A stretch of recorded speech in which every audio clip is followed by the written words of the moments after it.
Hey guys, welcome to Ingear with me, Dino Omar. Huh? Oh, salah Oh, sorry. Kereta yang di belakang saya sekarang ini ialah kereta yang paling hangat diperkatakan di Malaysia kerana ia baru saja dilancarkan tidak lama sebelum ini. Ya, ini dia Pro 2 Ativa yang disajikan kepada anda dalam 3 varian yang cukup unik iaitu Ativa X, Ativa H dan yang ini model top spec Ativa AV.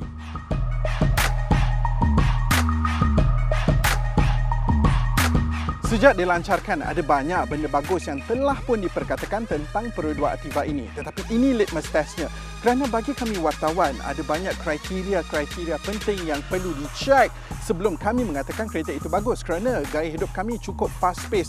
Jadi ada banyak benda sebuah kereta itu perlu lakukan buat kami. Jadi pada hari ini, saya akan menyenaraikan 5 perkara yang membuatkan Pro 2 Ativa ini kereta yang cukup perfect bagi kehidupan fast pace wartawan dan mungkin anda juga yang punya kehidupan yang fast pace.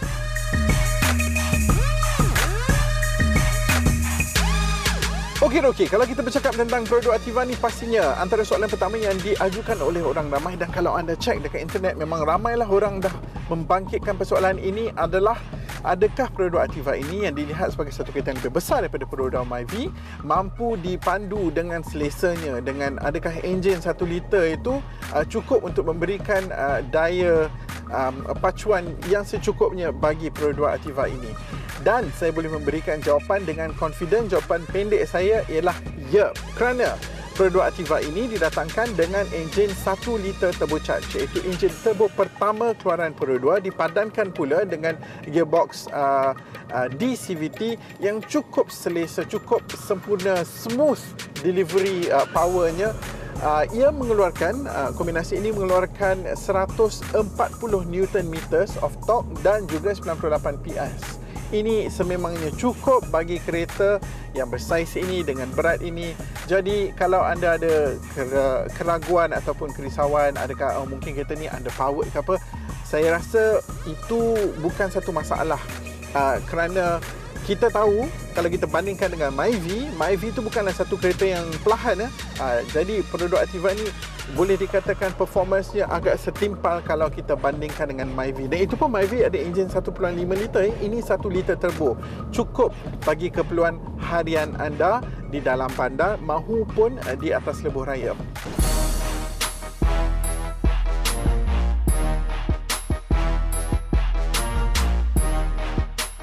Sebenarnya Ativa ni bukan saja sedap dipandu, malah ia selamat juga. Bukan calang-calang kebolehan kereta ini dari aspek keselamatan kerana ia ditawarkan dengan sistem Advanced Safety Assist yang cukup lengkap. Ada amaran pra-pelanggaran, brek pra-pelanggaran, amaran pergerakan depan dan kawalan salah operasi pedal.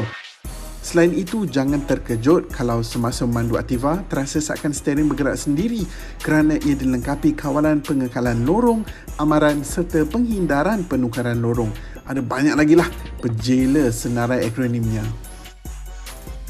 Jadi kereta ini merupakan satu kereta yang selesa dipandu, memberikan daya pacuan yang secukupnya bagi keperluan harian anda dan selamat. Itu antara benda-benda yang menjadikan kereta ini perfect untuk wartawan kerana kita ada banyak tempat nak kena pergi sana sini secepat mungkin. Jadi kereta Pro 2 Ativa ini daripada aspek keselamatan pemanduan, check.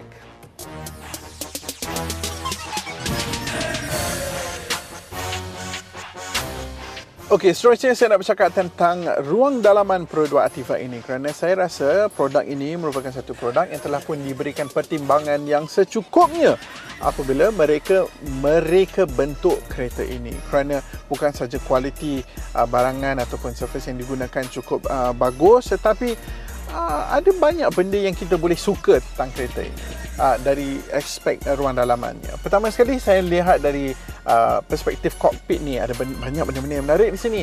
Leather ataupun permukaan kulit yang digunakan bagus dan kemudian ruangan ataupun susun atur butang-butang pun cukup selesa digunakan, cukup indah dipandang dan diberikan beberapa option yang cukup menarik sekali, terutama sekali bagi kedua Pro 2 Ativa varian yang di atas kerana dapat memilih skrin sesentuh yang besar ini.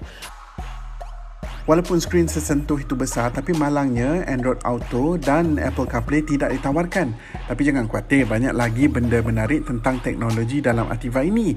Connection ialah melalui Bluetooth, USB dan SmartLink HDMI. Ia dilengkapi kamera undur dan bagi skrin di hadapan pemandu, interface-nya boleh dicustomkan.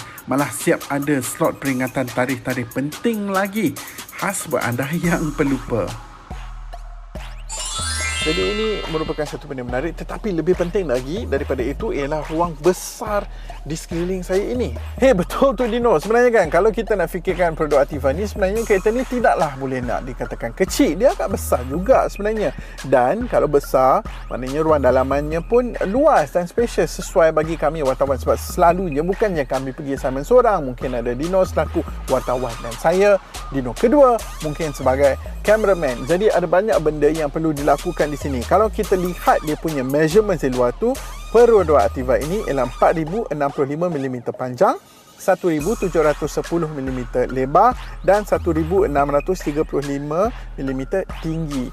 Jadi kalau dibandingkan dengan Myvi, ia mungkin lebih panjang daripada Myvi, iaitu 170mm lebih panjang, tetapi dia tidak selebar Myvi. 25mm Myvi itu lebih lebar daripada produk Ativa ni. Dan kalau dibandingkan pula dengan Proton X50, kompetitornya lah, produk Ativa ini 10mm lebih tinggi daripada itu. Jadi bila kita lihat dimensi macam ni, kita boleh katakan ruang dalamannya pun agak selesa dan ada banyak space lah kat dalam ni, kerana ia mempunyai wheelbase 2525mm, ruang di antara tayar depan dan juga tayar belakang yang cukup jauh, memberikan kita ruang dalaman yang selesa. Okey, kita nak pergi mana ni? Okey, kita tengah bercakap tentang ruang dalaman kereta ni. Okey, saya nak sambung sikit. Ya, betul, ruang dalaman kereta ni memang cukup selesa kerana ia spacious. Tetapi kan sebenarnya kalau saya duduk kat belakang ni, contohnya saya duduk kat tengah ni, saya bayangkan kalau ada orang di kiri dan kanan saya, walaupun kalau nak naik kereta sekejap-sekejap tu okey lah, tetapi kalau nak pergi long distance tu mungkin agak sempit sedikit. Dan selain daripada itu, ada dua port USB dekat bawah ni, cukuplah untuk dua orang duduk di belakang untuk nak chargekan device-device mereka. Dah lah duduk kerusi yang cukup empuk ni dengan leather yang cantik dan menarik ini, memang cukup lengkap lah kalau kita nak buat kerja kat depan. Dalam kereta ni, kat depan kita ada reporter, ada cameraman, mungkin kat belakang ni kita ada producer, nak kena cucuk laptop ke, lepas tu nak kena bermessage dengan HQ, nak arrange satellite segala bagai, macam-macam lah boleh buat kat dalam kereta ni. Jadi ruang dalaman kereta ini cukup selesa.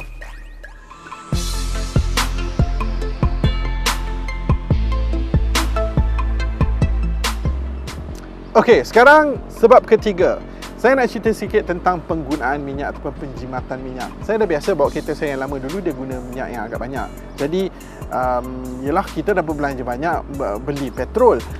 Jadi bila nak beli makanan untuk wartawan tu, dengan kita nak kena capai apa yang sempat dicapai saja, bolehlah makan benda-benda mengarut, makan mi segera lah, benda-benda macam tu. Tapi sekarang ni dengan produk Ativa ini merupakan satu kereta yang cukup jimat minyak. Sebab anda ingat tak tadi saya sebut kereta ini menggunakan enjin 1 liter turbocharged dipadankan pula dengan gearbox DCVT.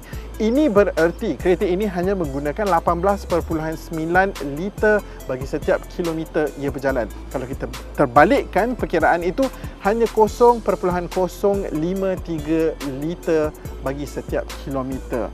Kalau kita kira dengan harga minyak sekarang ini dalam lebih kurang RM2.05, ini berarti bagi setiap kilometer yang anda pandu kereta ini hanya 11 sen saja.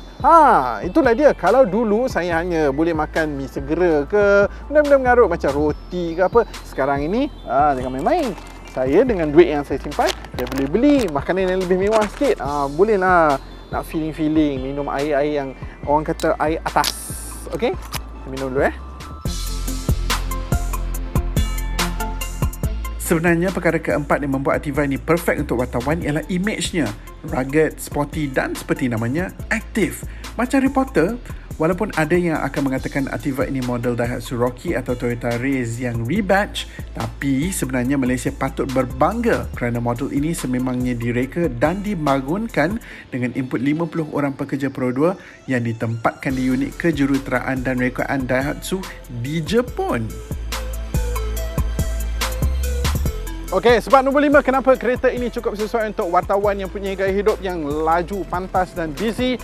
reka bentuknya. Tengoklah kereta ini nampak begitu cool. Ya, memang betul adalah iras-iras Daihatsu Rocky, kereta yang di mana Perodua Ativa ini diasaskan daripada, tetapi Perodua telah berjaya meletakkan elemen-elemen tersendiri menjadikan kereta ini uniquely Perodua.